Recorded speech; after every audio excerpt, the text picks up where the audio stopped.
Tottenham Hotspur are now in second place, 1 point behind Man City and the same points as Arsenal, and there's been a lot of talks about Spurs possibly being title contenders. But can they really be that?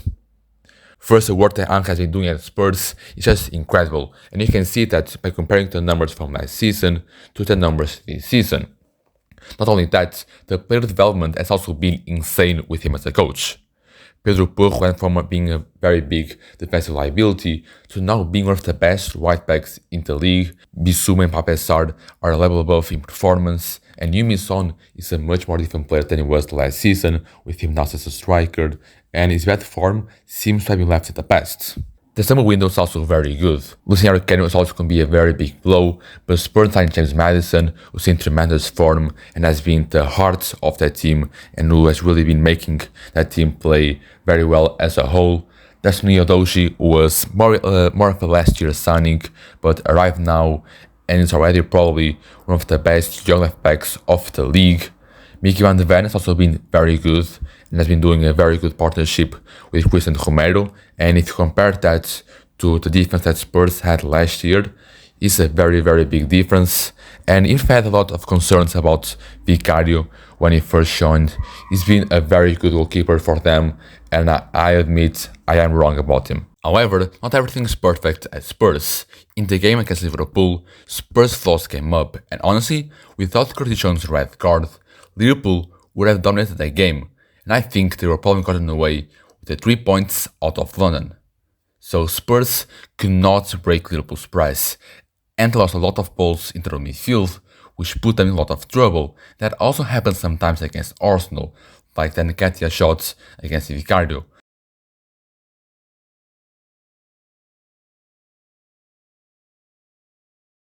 So it's not a one-time thing at all. And to go up against teams like Man City, Newcastle, and even Arsenal or Liverpool, who are really good teams who know how to press, they are going to have a lot of problems in that situation, and I don't really think that Tottenham can get the best out of them in those games.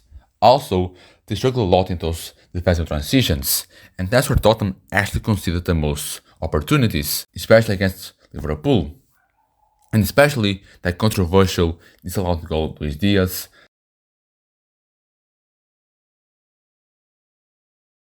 Those were the situations where Spurs need to strengthen more in their defense. And that can be a weapon that weaker teams like Nottingham and Wolves can explore in their games, because they are very good teams in those offensive transitions with some very good midfield and attack. They can explore those, and they can take away valuable points from Tottenham, which when you are in that race, those points against the weaker teams, you just can't lose them. And this leads to my third point: Spurs still can beat a low block.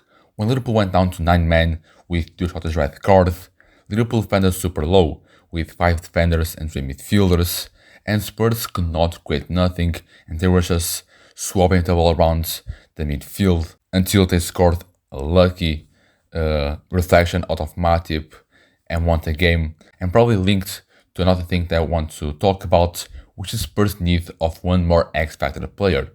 Madison is one player who can create something out of nowhere, but he's the only one in their squad who can do that.